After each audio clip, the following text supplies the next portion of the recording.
that we do, staying in great company like we do on every Thursday and especially Friday, because we have him in the building, the Son of Man in the building, New Nation of Islam. After I give my little intro, then I always look forward to what he's going to bring us. And today I think it's just going to be much more spectacular than normal. He's playing on words. He's discussing us the importance of words and wordsmithing, what we put out into the universe. So it is my goal today to have a conversation that is going to be much more spectacular than normal. In the words of our president, Trump, it's big league. We can make up words too. So his conversation is big league. Ours is going to be much more spectacular. But I'll let you know, I want to give just a great morning to T. Grizzly.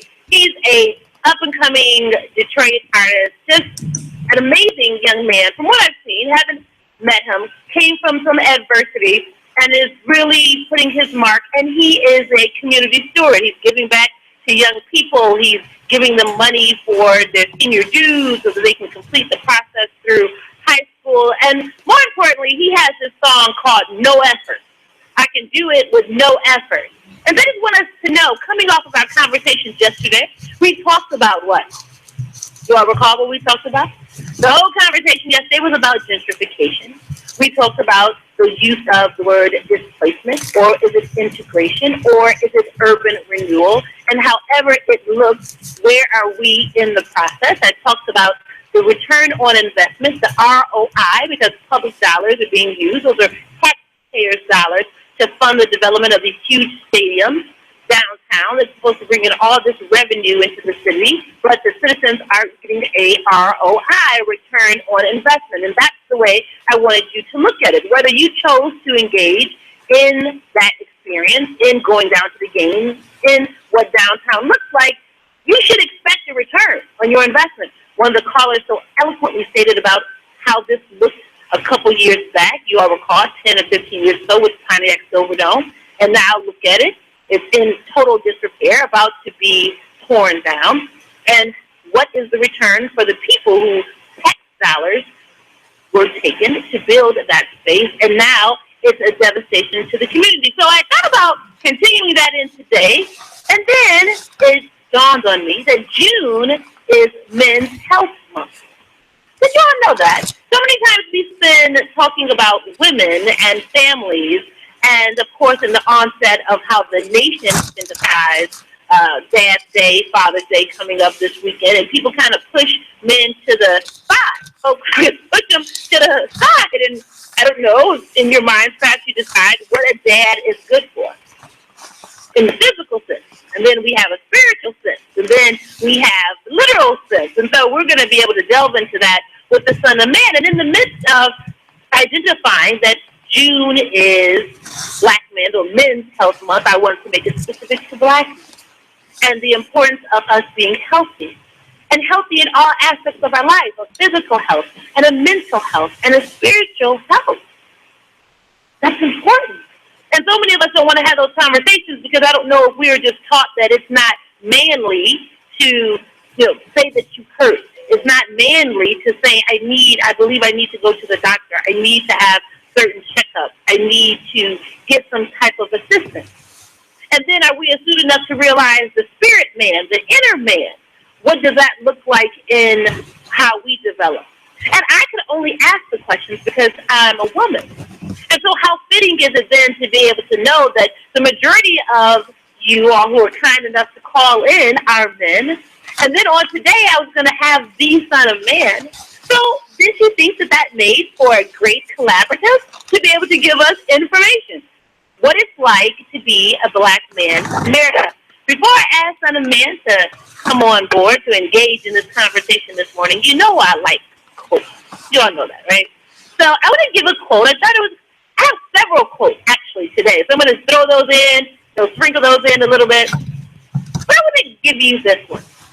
And this was from H. Rap Brown. I don't know if a lot of people are familiar with H. Rap Brown, but if you aren't, H. Rap Brown's birth name is Jamil Abdullah Al-Amin, and he was born Herbert Gerald Brown in October of the 4th of October, 1943. He's also known as H. Rap Brown.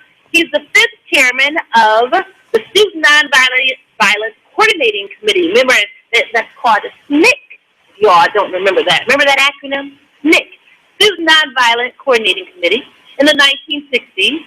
And his quote is, "Being a man is a continuing battle for one's life.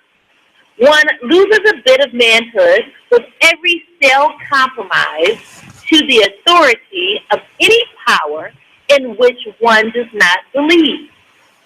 Let me give that to you again. Being a man is a continuing battle for one's life. One loses a bit of manhood with every cell compromised to the authority of any power in which one does not believe. So, son of man, great morning to you. Good morning. Good morning. Coming off of our title for today, I thought it was only fitting since, of course, you are a man that wears many hats, that embodies many things to many people. And I just said, wow, if anyone could set the tone for us this morning to talk about the importance of men's health, mentally, spiritually, physically, and what that looks like, and then just the bigger construct of being a black man in America, it was you. Is that too much to put on you? No, ma'am. I want to say, yes, I'm familiar with H. Rap Brown. He was also, what a lot of people may not know, he also was a part of the Black Panthers when they first started. And him and Huey Newton. And so before he founded SNCC. I want to say that to be a black man in America, when you really, and I'm not saying this simply because I'm a Muslim. I'm saying this because it is true that before the Honorable Elijah Muhammad, there were no black men in America. There were Negro men. And the Honorable Elijah Muhammad, every black man in America now has been actually reborn. If he's really a black man, he's been reborn because we were made in Negroes by white people.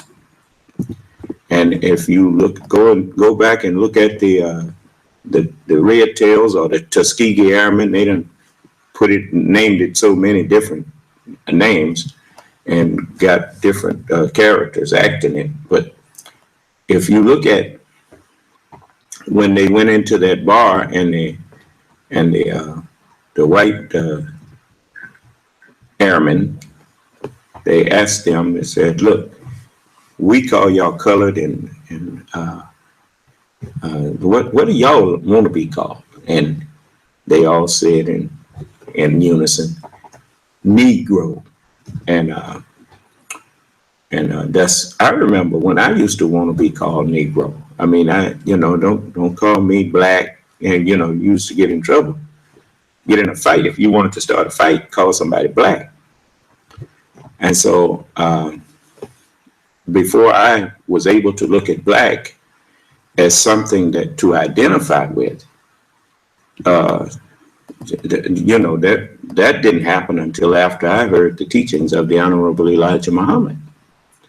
And just like people lift up Malcolm and lift up all these Minister Farrakhan and all of the rest of us, but the truth of the matter is, you got one man to thank for us walking around here now, recognizing that we are Asiatic black men, and that is the Honorable Elijah Muhammad. Now, he's the one that restored to us the knowledge of who we are. And even right now, people are still trying to change that, referring to us as African Americans, and I mean, we're not African Americans. We are Asiatic black people. That is our true identity, because the continent of Africa was only called that by the conqueror. America just got that name. Approximately, they in the history book, the white man told us that it was named after a Spaniard by the name of Amerigo Vespucci. Now I learned that in elementary school. So so how can I be an African American when I existed before this continent was called America, and before Africa was called Africa? I remember a long time ago, Minister Farrakhan, I think it was back in the 80s, Minister Farrakhan did a nice lecture on telling our people, bringing that point home, that look, how in the world are you calling yourself an African American and you existed before that name was put on that continent? So, your name don't change with the name of a continent. We are that AB on the front of Aboriginal. It means Asiatic Black Original People, which means we are the original people of the earth. Asia means earth. We are the original people of the earth, and we are the black man. But we have two histories. One before slavery, before slavery and after slavery, and then one during slavery. And with us, we were formed from the dust of the black people who was brought here.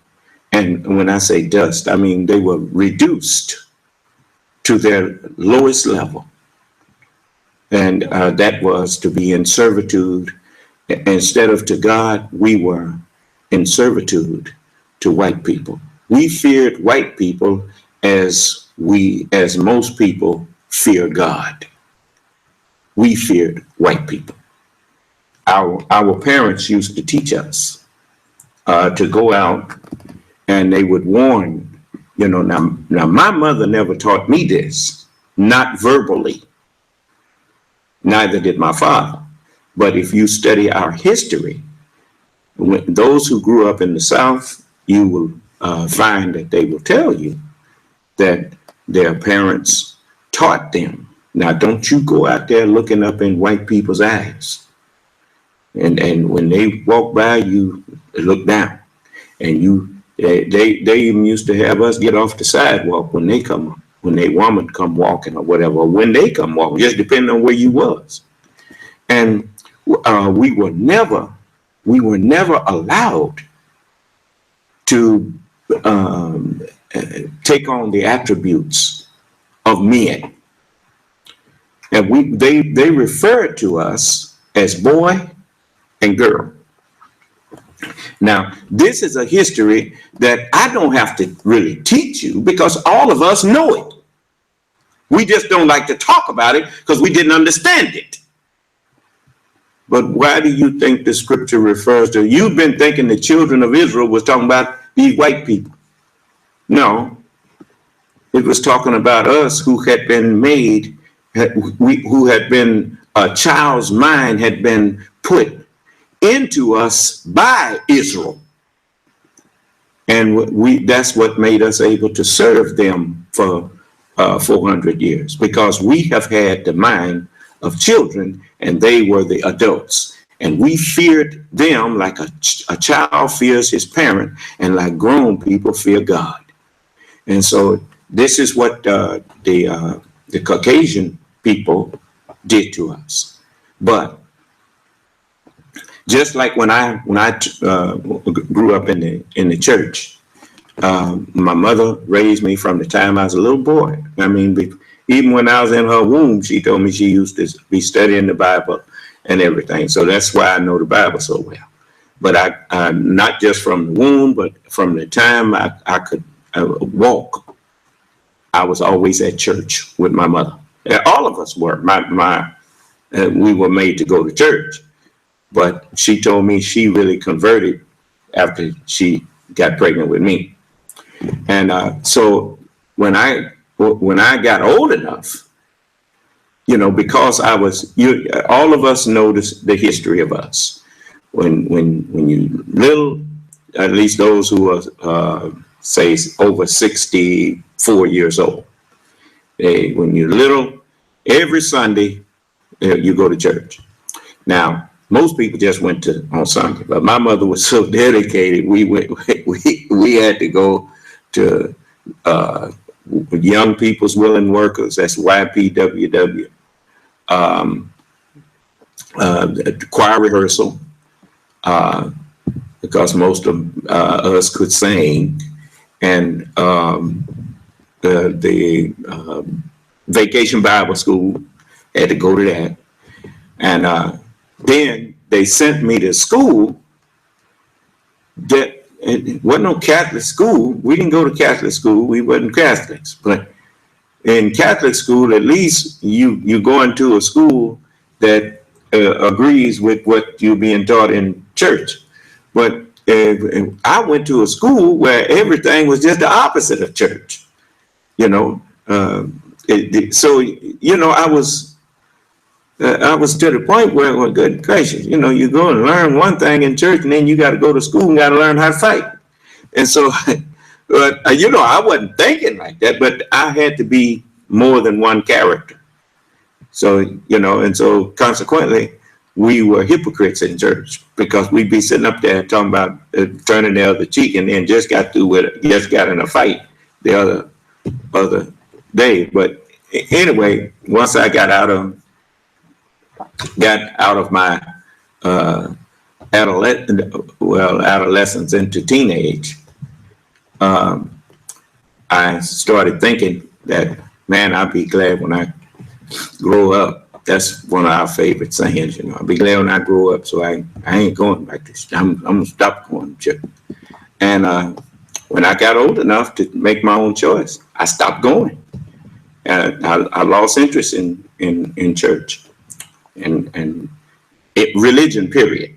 Only time I'd go to church was if some girl I was liking was going there, and she going to church and asked me to go with her. Okay, I'll go. And I'll sit there. But, you know, I had lost interest. Then when I turned 18, I went joined the Marine Corps. Then I'm telling you about my march toward manhood. Well, you know, they say the Marine Corps builds men. Okay, I joined the Marine Corps. And that's where I, you know, began, you know, I was kind of becoming black conscious, because if you notice, the late 60s, from the middle to late 60s was when black consciousness, all in black conscious songs and everything was playing. All the brothers was going around throwing up the power sign. And Black Power, the Black Panthers was out there. You know, the Black Panthers didn't start off carrying guns. They started off as just, you know, brothers serving breakfast to children in Watts. And, you know, then the infiltrators that were sent in there began to, you know, the government agents. They the ones that start introducing the idea to carry guns and all of that kind of thing. And that's when they started killing them and all that kind of stuff. But anyway, I never was attracted to that, because, you know, first of all, my parents, I wasn't old enough to just go and join whatever I wanted. I would have needed my parents' permission, and they weren't gonna give it. And you know, gangs didn't exist like they do now. It was Slauson and Watts and all that. That was just turf stuff. But anyway, when I joined the Marines and had my 19th birthday in Vietnam, then I, you know, I had became my own kind of militant myself. You know, it wasn't about hating white people and all that old stuff. You know, I told everybody, I'll pick my friends. Don't nobody pick my friends for me. And so I got along with whoever, you know, whoever I hung out with, I can get along with. If I couldn't get along with them, I just shied away from it. And so the after the tour and getting back to the States, then I met a brother who took me to the temple after I got out of the Marine Corps. I went to the temple, and for the first time, religion made sense to me as I was listening to the Honorable Elijah Muhammad. And ask you right to that point. Had you delineate religion, but was there something with God too, or up until that time was it always just religion, like the Bible, or were you engaged to know God and then religion? Well, I always believed that there was God. That was in me. Nobody could take that out of me. I understand something. I never talked against people's religion. I just wasn't interested no more, because I saw too much hypocrisy, and I just wasn't gonna go to church like I see so many people doing. They go to church and do all that shouting, and these same people be drinking beer with me during the week and all that kind of stuff, and then get up on Sunday talking about they shout, talking about they saved and sanctified and stuff. And I just couldn't do that. And I saw preachers doing things that, just didn't make no sense. And I saw, for instance, the preacher at our church. I like Reverend Bradley, but Reverend Bradley had a nice home, and he sent his daughter off to college and everything. But our home wasn't nice, and he driving new cars, and my dad driving an old '56 Buick, and it didn't make no sense to me. And I guess that's why I don't spend no time buying cars for me. I get them for my followers. But anyway, and I ain't got no new house. but the point is, I'm careful not to do things that turn me off with the preachers and the people. He come by and eat dinner, and he get the best pieces of the chicken and all that kind of stuff. And preachers were some powerful men when I was growing up. I mean, but anyway, I believed in God, and understand, and I always showed respect for reverends. I just wasn't attracted to their teachings anymore once I became, in my late teens and my early 20s. I wasn't interested in going to church like my sisters and my brothers, my older brothers and sisters. They still go to church. They still Christians, and we interact with each other as much as we can. We just don't discuss religion because they don't want to hear. They don't subscribe to what I teach. They know I left that, but they in a long time ago. And so I just treat them with courtesy and respect as my siblings, and as I treat all people. I can talk to anyone. I'm not a fanatic. I hate fanaticism. Fanaticism, and I must define that. That's when you have your way, but you want to force your way on other people. I can, even if I go to a place and people eating pig, I don't turn my nose up and all that kind of stuff. And they offer me some, I say, oh, no, thank you. I don't eat, certain things. I have a certain diet that I follow, and I can't eat swine. But I don't start teaching them and getting on their nerves. I just go on, and most of the time I'll just leave, tell them I have to go, whatnot. And I tell people when they invite me places, I've even made that clear. Don't offer me anything to eat or drink unless I ask. That way no one get offended. And so anyway, the The Honorable Elijah Muhammad is the one that changed me through his teachings. His teachings changed me from a Negro to a black man. And this is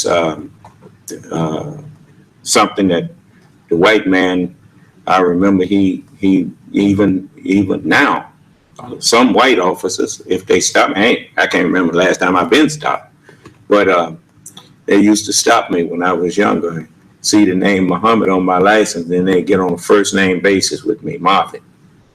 They used to call me by their name when I was going in the slave name, you know, they called me by that name, but when I took on the name Muhammad, all of a sudden, it's a first name basis now. And I wasn't going to change my first name because I liked the meaning of it. And my mother and them gave it to me. It wasn't from no slave master. My mother gave me that name. And so I kept the name Marvin. And but that we went from the black man in America that's now we walking around here black, and most of us don't know the origin of that. We have went through a series of births. We have been Negroes, which is grafted white people, and what I mean is the Negro is a copy, is a lesser copy of white people. That's why you look at Black Wall Street. They were black people carrying on and conducting themselves in business and everything like white people do. And they were the business owners. They were the upper class, and the black people in the community were lower class. And the two actually didn't have a lot in common.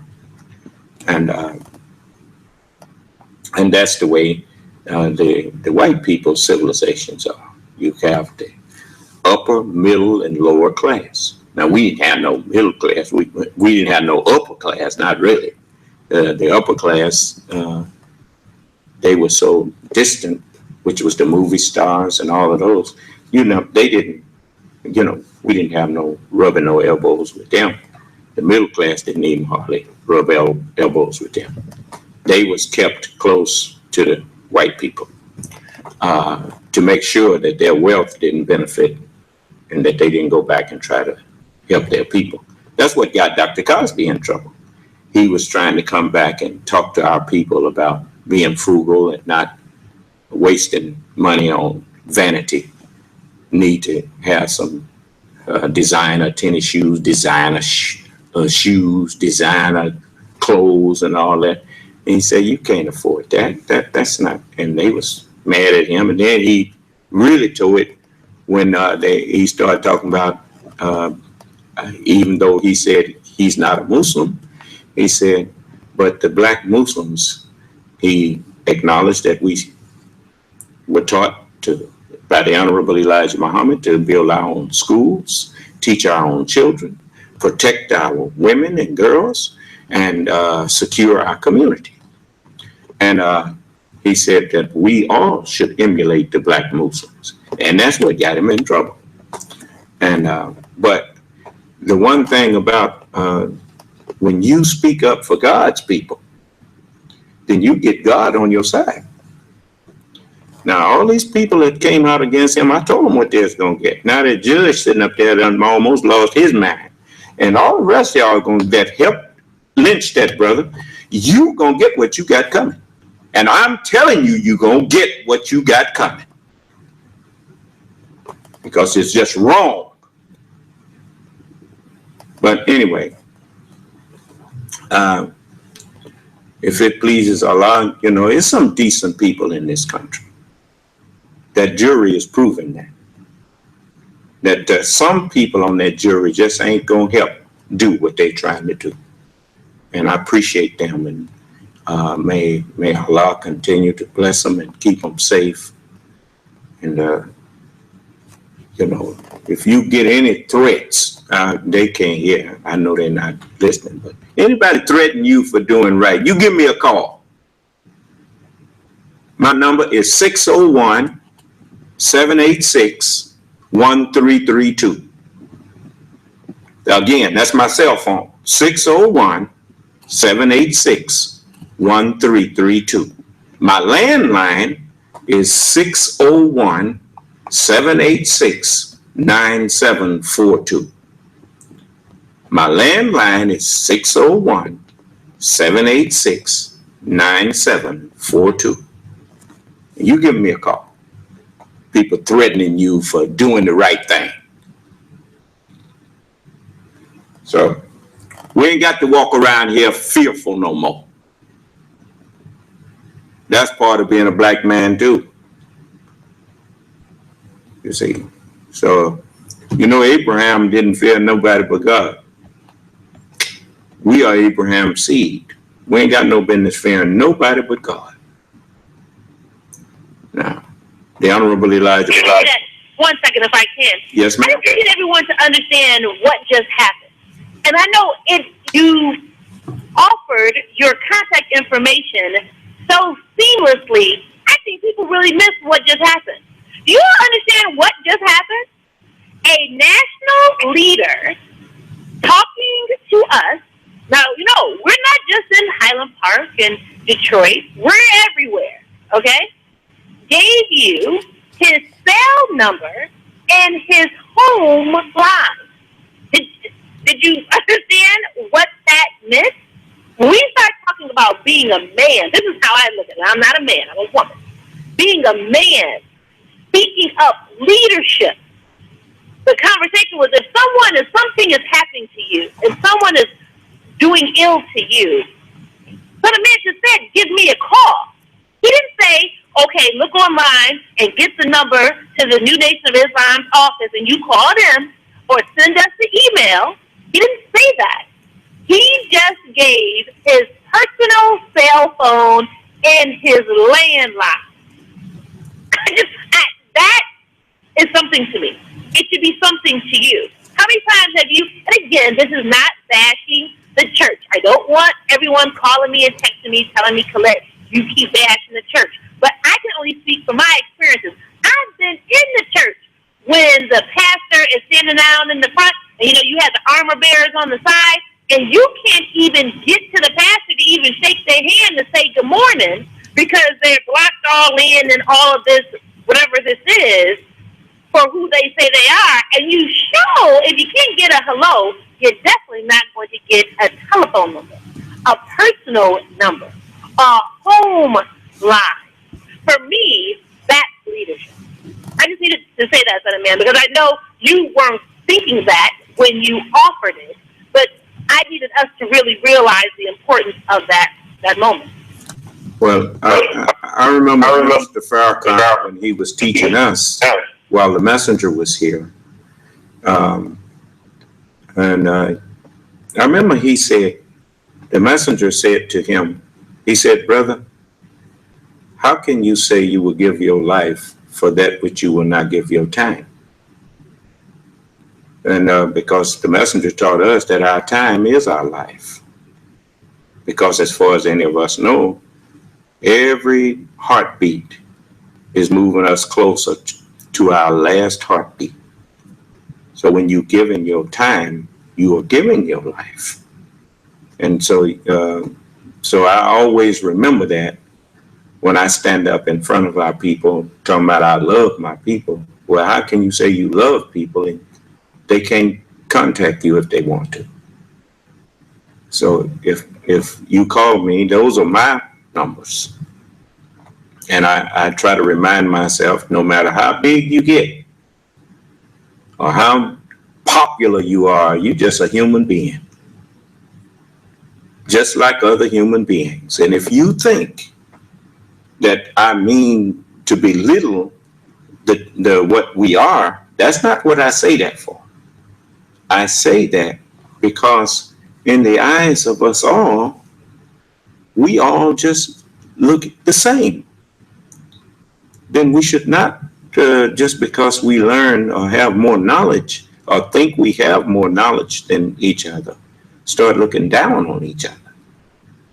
No, we should recognize that whatever we are, when you look at the other human, the part of the human family that you came from, you know that whatever you are came from their genes. So it's all one big gene pool. And whether we come from the deep end or the shallow end, it's the same gene pool. So we should respect each other and try to look out for one another's well-being. That is the greatest way to serve God. It is to serve humanity. That is the best way. So I know people probably waiting. I don't want to. I monopolize the whole broadcast this morning. Some of your callers may want to ask questions or whatnot. If you want to, you can give them a chance. So let's see what the callers have to say. Let's see. Great morning to you. Thanks for your patience. Good morning. Can you hear me? Good morning. Yes. Oh, okay. I missed his phone number. Can you repeat his phone number? Yes, ma'am. Brother Man, we have a request to repeat your phone numbers, please. 601 601 786 786 1332. 1332. That's my cell phone. 786. Got it. I love the conversation. I definitely very, very impressed with the Son of Man because I believe he's an example of what he's talking about. And when you see someone that is executing and is an example of the words that come out of their mouth, then I believe that that's a powerful source of positive energy. And I just want to thank you for constantly bringing him on. Oh, absolutely. It's our pleasure. It's our pleasure to have them. Thank you for the call. Thank you. Thank you. Son of Man, I have to ask you a question. You made a great point in chronicling your journey to manhood, and you stated that growing up, the men in the church, the pastors in the church, had a lot of influence and power. Yes, ma'am. And so where are we? And so I wonder, because again, this is just my perspective, I'm not a man, but that was a position, being a pastor was a position of honor and authority in our communities. Like you said, we could be in families. I remember my grandparents, my grandmother, after church, if the pastor came to your house, you just thought that was just like Santa Claus was coming. And he got the best of the food, and you set him down at the head of the table, and all these things that they reverenced.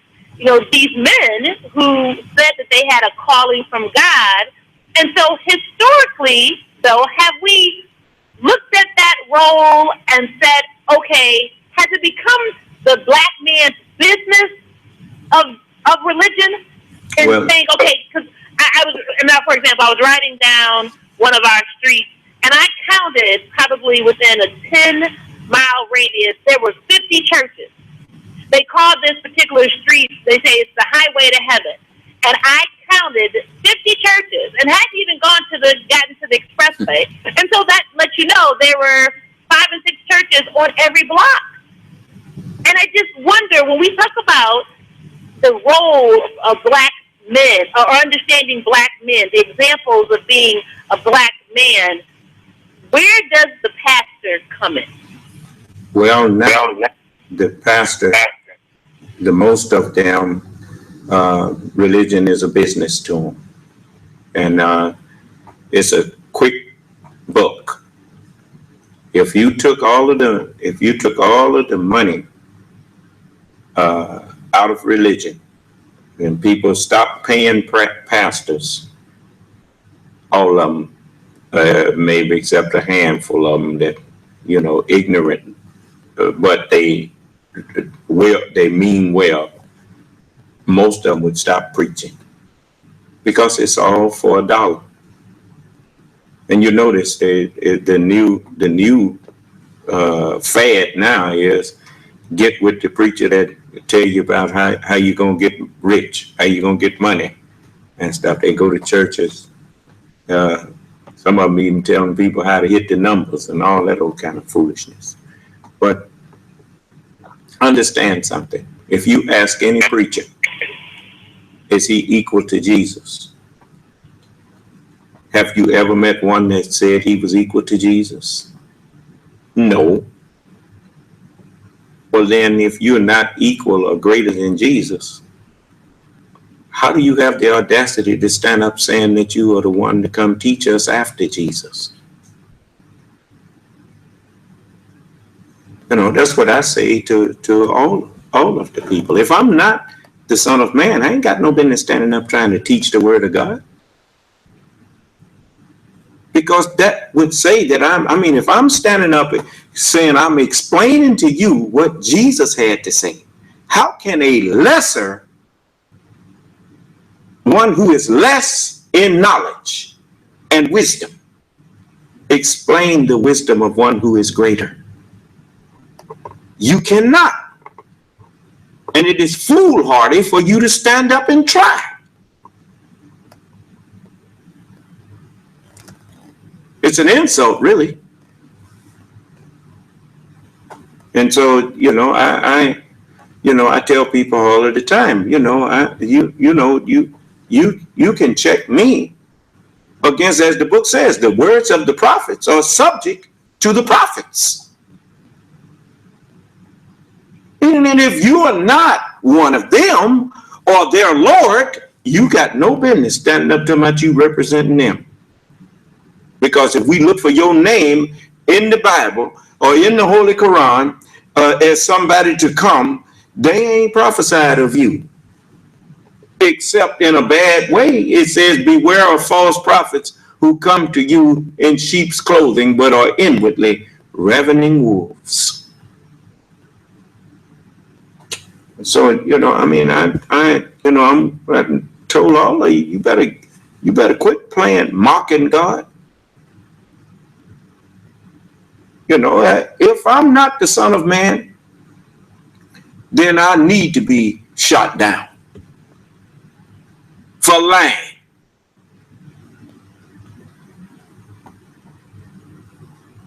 The Holy Quran says to invoke death if you are truthful. If I'm not the Son of Man, believe me, I don't know it. So I truly in my heart and with all my being believe that that's who I am. But the door is open for anyone who can show me that I'm not. Because if I'm not, I certainly don't want to be a means of deceiving my people. I'd rather be dead than to help make my people's condition worse. That's something that I fear. We got a call on, man. Let's take the line. Yes, ma'am. We'll get everybody in because our time is dwindling down. Great morning to you. Thanks for your patience. Hello. Yes. Good morning. Wonderful. How are you? All right, to the Son of Man. How are you, brother? So, ecclesiastical corporate business has been big in our community because, in my estimation, it was the Catholic Church throwing those Negro preachers a bone after they colluded with them to keep our people ignorant. Now, that's just my opinion of my resolve. Everybody might not agree with me, but let me explain this to you.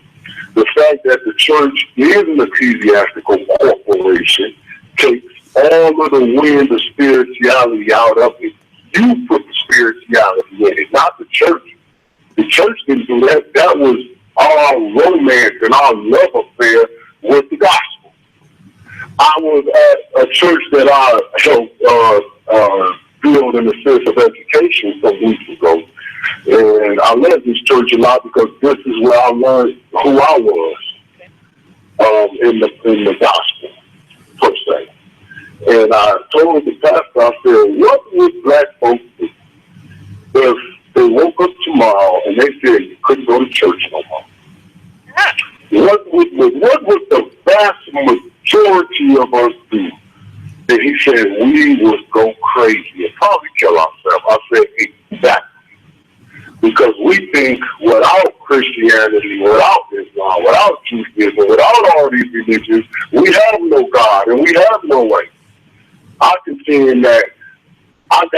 answer when I left them all alone. African belief systems properly studied and properly administered is 10 times better than all of it. In all of it, 10 times better. We didn't need Christianity. We didn't need none of it because we were already lovers of our brothers. You know, wait a minute. We were already lovers of humanity. Wait a minute, brother. We were already socialists. No, brother. We were already that which they told us we was. Okay, so Son of Man, hold up.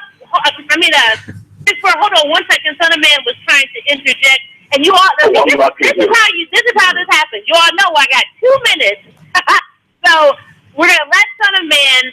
6-4. Hold on. We're gonna let Son of Man comment, and then I'm wondering if Son of Man's gonna want to continue this conversation later on this afternoon. But Son of Man, please. The trouble is this brother, he'll come in and he'll wait until the end, and he never will. You know, I tell you what, brother, next Friday, why don't you come back on at the first part of her broadcast so that I can show you how wrong you are and how what you're doing is just wrong, brother.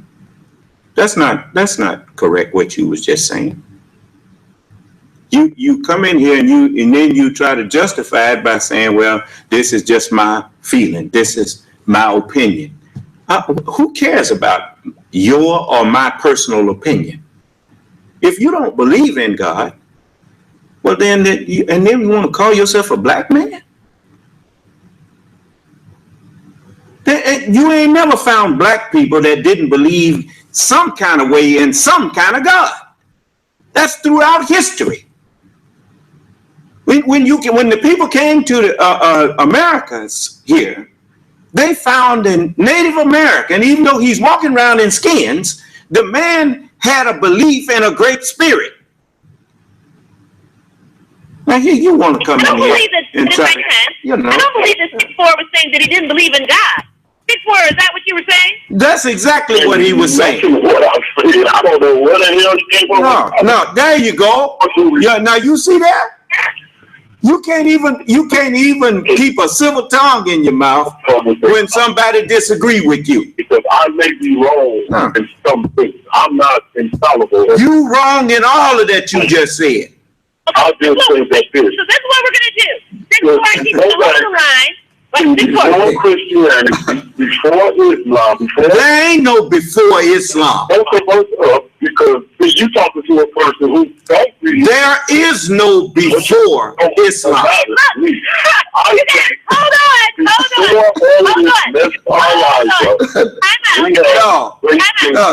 Do you know? You know what? Hold on. What we need to do? Time out. Okay. Our time for today is up. I want us to continue this conversation. Before, I want you to call. We're going to continue this the first part of next Friday. Yes. We already know what our subject matter is going to be. Son of Man, if you are going to continue this conversation later on tonight, you can let us know. We're definitely going to post how we can continue to engage in the conversation with you and the new nation of Islam. And that's what we're going to do. Well, this brother, I would have said, let's do it tonight, but I done did that before and they never call up. So since he would rather do it in this forum, then when I come on next week, then he can come in here and then I can show him how wrong he is for what he said. Talking about before Islam? There ain't nothing before Islam. You don't even know what Islam means, obviously. If you knew what the term meant, you'd know that there is no before Islam. That note. That's what we're going to discuss next Friday. Son of Man, we appreciate you always. That's what I'm talking about. We get these conversations going, and our time is up for today. We appreciate you. We appreciate you giving your journey and your perspective on how you grew into being a black man. Can't wait to get into this detailed conversation about the origins and history of Islam and how it has now represented itself for how we look at it, what we think about versus what it actually is. Well, I'm looking forward to it. No, thank you so much. Yes, ma'am. Okay. You guys, our time is up. The first hour is up.